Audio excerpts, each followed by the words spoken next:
C'est terminé les Blaugrana, coup de sifflet final. Le Barça s'incline face au Real Madrid à domicile. Je suis dépité. Moi qui comptais venir durant ce débrief et vous dire clairement que 1-1 c'était une victoire pour le Barça, j'allais me contenter du 1-1 au vu de la tournure du match, au vu de la deuxième mi-temps. J'allais venir dire les gars on s'en sort bien avec un 1-1. L'autre sa meilleure action la Ferran Torres. Bref, d'abord les salutations, salut les Blaugrana, j'espère que vous allez bien. Et hop, ça c'est fait, rentrant dans le vif du sujet. Sa meilleure action Ferran Torres là, durant tout le match on l'a pas vu, il est sorti bientôt et c'est tant mieux que Lewandowski rentre à sa place. Même si lui j'ai l'impression il est rentré avec des chaussures de militaire. Il fait un contrôle, on dirait que ses chaussures ils ont des trampolines. C'est quoi, c'est des nouvelles crampons avec trampoline intégrée? Pourquoi Lewandowski quand je contrôle le ballon à certains moments, le ballon il va toujours à 1 mètre, tranquille, relax. Bref, laissez-moi incendier un peu le requin là, il nous parle que de poissons. Il va commencer sérieusement à m'énerver moi Ferran Torres. Son dernière interview, il a encore parlé de poissons. On lui a dit, est-ce que par hasard, tu passerais pas de requin à mégalodon, ou je sais plus trop ce qu'on lui a dit. Et il a dit, pourquoi pas. Mais va nager, vas-y, mets une combinaison de plongée. Va dans le monde de Nemo, le monde de Bob l'éponge, fais ce que tu as à faire sous l'eau, il nous rend pas fou. À chaque interview, tu viens de nous parler d'une marque de vêtements requin, d'être mégalodon, de faire un tatouage de requin. Au bout d'un moment, tu as joué plus de 45 minutes et pendant plus de 45 minutes, une seule occasion a été bonne de la part de Ferran Torres. Ce n'était pas dans la défense adverse, mais c'était dans notre camp. C'est quand il fait le plaquage là sur Vinicius en fin de première mi-temps. Pour moi, c'était nécessaire de le faire. Il a fait le geste qu'il fallait faire, car si on se prenait un but avant l'entrée au vestiaire, ça te détruit en 6, ça te détruit réellement le moral. C'était une super belle action de sa part, sans plaquage.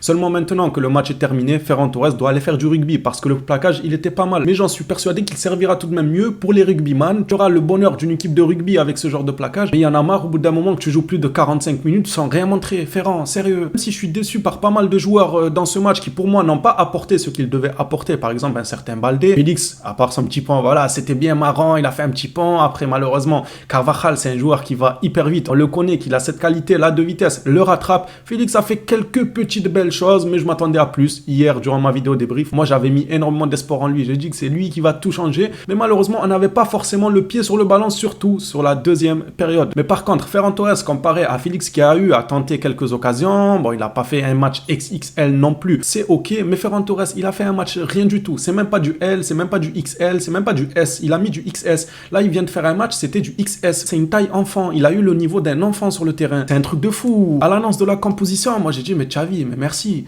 Merci, c'est quoi cette composition-là? Elle était tellement cohérente, la composition de Xavi. Même s'il y en avait certains qui n'étaient pas forcément d'accord avec cette composition, qui préféraient un 4-3-3 classique et pas une prise de risque en changeant de composition directement comme ça dans un classico. Je suis désolé, mais moi, la composition de Xavi, je la trouvais parfaite. C'était totalement cohérent d'aligner 3 défenseurs centrales, mettre Araujo sur l'axe droit pour venir couvrir Cancelo, ceux qui voulaient un 4-3-3 classique. Vous vouliez que Cancelo il fait un arrêt cardiaque avec Vinicius sur son côté, en plus l'entrée de Camavinga qui a fait une superbe entrée, mais une entrée juste magnifique. Cancelo n'aurait pas résisté tout seul, enfin il aurait eu plus de mal, à moins que le Barça contrôle le ballon. C'est le Barça qui a le ballon et tout, et là un 4-3-3 peut être possible. Par contre, on avait beaucoup de blessés pour contrôler le ballon. Quand il te manque Pedri, quand il te manque De Jong, quand il te manque Rafinha, Lewandowski, tout ça qui sont rentrés en cours de match et qui reviennent de blessure, tu ne peux pas forcément contrôler le ballon comme bon te semble. Le Real allait avoir le ballon à un moment donné ou à un autre. Ils allaient avoir des phases où le ballon serait à eux. Ils ont eu cette fameuse phase-là, et si on aurait joué à 4 derrière, ça aurait pu être une boucherie. Donc pour moi, heureusement, malgré la défaite, heureusement que Xavi a fait ça. Selon moi, c'était cohérent, même si certainement beaucoup de gens, maintenant qu'il y a la défaite, vont peut-être être pas d'accord, mais moi je reste sur mes positions du début de match. La composition, je l'ai appréciée au début, je l'apprécie toujours à la fin, malgré la défaite, parce que selon moi, il n'y avait pas 36 000 solutions avec les blessés. Pour bloquer un certain Vinicius, tu devais t'adapter. En plus de ça, les 3 défenseurs, ils sont loin d'être ridicules, plus particulièrement Inigo Martinez. J'ai beaucoup aimé son match. Peut-être qu'il y en a sur le deuxième but de Bellingham, ils vont dire ouais c'est Inigo. Non, c'est pas la faute de Inigo. Modric rate son contrôle, ça fait un rebond bizarre. Inigo était déjà lancé pour aller couvrir Modric. Au final, il voit que le ballon échappe à Modric, ça lui passe au-dessus de la tête. C'était pas de sa faute. Par contre, dans son dos, pourquoi personne ne prenait Bellingham? Pourtant, depuis le début de la saison, c'est pas comme si Bellingham il mettait que ce genre de but. D'ailleurs, chapeau pour son premier but qui est excellent, franchement un golasso. Mais son deuxième but, il fait que ça, que des tapines, que des tapines. Genre, il se sent pas dit, il faut faire attention à Bellingham, il va faire le renard des surfaces. Il y a personne qui s'est dit ça. Aurélien Romeo, il est derrière Bellingham, il le regarde. Mais tu sers à quoi en fait, Aurélien Romeo? Au point de penalty, là où tu étais, pendant que Bellingham avait 2-3 mètres d'avance pour mettre son tapine, toi, où étais-tu? Et c'est pareil pour le reste des défenseurs. Par exemple, Christensen, qui était aussi juste à côté de Romeo, je crois.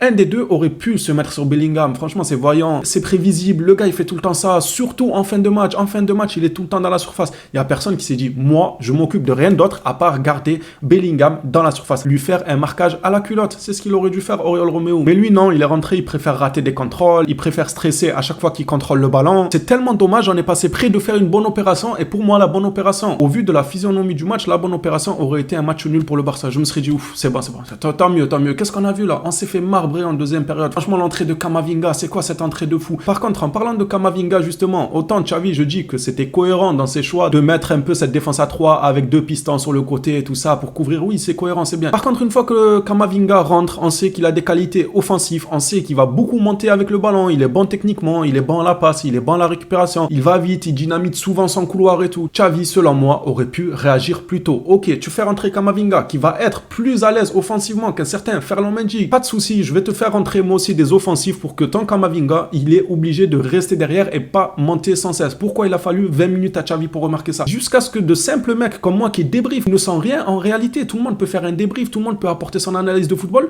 J'ai eu à tweeter, Xavi, t'attends quoi pour mettre un offensif supplémentaire pour bloquer Camavinga dans sa partie du terrain? J'ai dit s'il te plaît, lance un joueur du profil de Yamal, comme ça Camavinga il est obligé de reculer un peu avec un ailier offensif. Là tu lui as laissé Cancelo qui est plus à vocation défensive que offensif. Derrière Cancelo on avait Araujo, mais il s'est régalé Camavinga. Tu lui as donné 20 minutes mais pour rentrer dans son match comme il se doit. Le gars il a touché je ne sais combien de ballons, il a déboulé je ne sais combien de fois, ça l'a mis en totale confiance parce qu'il y avait personne pour lui dire je suis dans ton dos, ne monte pas trop haut sinon tu vas perdre la profondeur. Lui mettre une pression tout simplement pour qu'il reste derrière. Il a fallu 20 minutes à Xavi. Camavinga de mémoire il est rentré à la 52e minute, Ancelotti a réagi assez vite. Xavi il a fait rentrer 79e minute je crois Yamal ou plutôt 77, en tout cas plus que 70 minutes. Camavinga, il a joué un bon quart d'heure, un bon 15 minutes sur son côté sans être inquiété, sans avoir quelqu'un qui va forcément le déranger, même si Cancelo, il a dérangé à quelques reprises, mais pour moi, c'est pas suffisant, c'est pas comme un attaquant aurait dérangé. Camavinga, durant ces 15 minutes-là où il s'amusait, il a dynamité le match. L'entrée de Camavinga, pour moi, a tout changé. Là où nous, on fait rentrer des joueurs qui nous présentent une nouvelle paire de crampons avec des trampolines. Un contrôle et le ballon, il change de stade. Après, bon, on est habitué. Moi, je me suis habitué à ça. Les contrôles de Lewandowski, là, quand il fait un contrôle et que le ballon, il part à 10 mètres,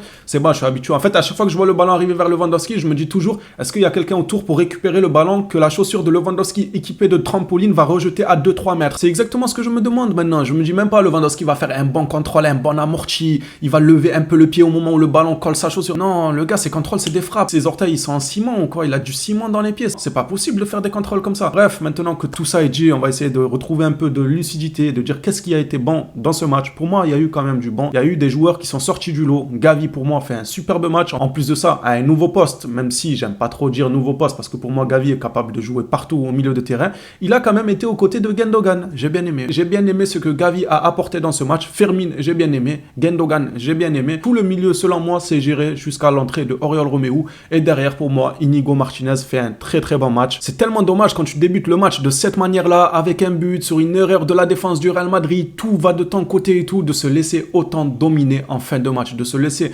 autant attaquer, de réagir un peu trop tard, de baisser les bras, de plus avoir la même intensité, de pas essayer de garder le ballon. Que voulez-vous que je vous dise? Le Real Madrid a mérité sa victoire. On ne peut pas dire que oui, non, on méritait mieux. On méritait mieux de rien du tout, les frères. De rien du tout. Et encore, de 1, si on devait être objectif là-bas, là, alors... Ça m'a fait bien rire. Vinicius, il voulait plus jouer. Vinicius a tellement pris de tampons durant ce match et les classicos passés que maintenant il bataille même plus. Dès qu'il voit Araujo à ses côtés, il commence déjà à lever les bras, à se jeter au sol. Il a même plus envie de batailler parce qu'il sait qu'il va se prendre un tampon du futur. Par contre, l'accent là sur Camavinga, l'obstruction, ouais, quand même bizarre. En plus de la part de cet arbitre-là qui d'habitude, il a le carton rouge, les fautes faciles à l'encontre du Barça. Aujourd'hui, ça va. Même la VAR n'est pas intervenue sur cet accent. C'est pour ça qu'en cas de match nul, moi j'aurais été le plus heureux. J'aurais dit ouf, c'est bon. On passe à autre chose, on continue notre saison tranquillement. Mais là, une défaite chez toi, devant ton public, franchement c'est dégueulasse. C'est dégueulasse. À titre personnel, j'ai hâte de retrouver les blessés, j'ai hâte de voir ce que ce Barça-là va donner en maîtrisant son football, parce que contre les autres équipes, je vous dis tout le temps, ça sert à rien de me parler de blessés, mais contre ce genre d'équipe, quand même, un Pedri, un De Jong aurait changé le match pour moi. Un Rafinha, dès le début du match, aurait pu changer le match. Mais bon, on devait faire 100, c'est comme ça, les Blaugrana. On y suit une défaite. Combien de points ils ont en avance? Je crois 4 points, 5 points. Je sais même pas combien de points ils ont en avance, le Real Madrid. La saison est loin d'être terminée. Ce Real Madrid-là, personnellement, ne me fait pas forcément peur. Je pense que le Barça a encore à jouer dans cette Liga. Je vais pas faire partie de ceux qui vont dire que la Liga, c'est fini, il faut se concentrer sur la Ligue des Champions. Moi, je pense que la Liga est encore jouable. C'est encore trop tôt pour dire que c'est terminé. Espérons que ça ne mette pas un énorme coup au moral à l'équipe et qui trouveront les armes pour se relever. C'est tout ce que j'avais à dire sur ce match, les Blaugrana. Dites-moi vous ce que vous en avez pensé. Si j'ai oublié des détails, je suis désolé. Déjà, c'est dur de couvrir À chaud, un match dans l'entièreté sans oublier des détails, peut-être même des fois qui sont importants comme détails, mais on les oublie parce que c'est à chaud, et encore plus quand il y a la frustration. Déjà à chaud, tu peux pas forcément tout couvrir, mais quand tu es frustré, le manque de lucidité se fait encore plus ressentir. Les phénomènes, j'attends votre retour dans les commentaires. Qu'en avez-vous pensé? Moi qui ai annoncé comme score 2-1 pour le FC Barcelone, au final, il s'est avéré que le 2-1 était pour le Real Madrid. Je suis déçu, j'ai envie de dire la fameuse phrase, on a perdu la bataille, mais pas la guerre. J'en suis persuadé que la saison est loin d'être terminée. J'attends vos retours dans les commentaires, on s'attrape à la prochaine vidéo sur le FC Barcelone. D'ici là, prenez soin de vous les Blaugrana.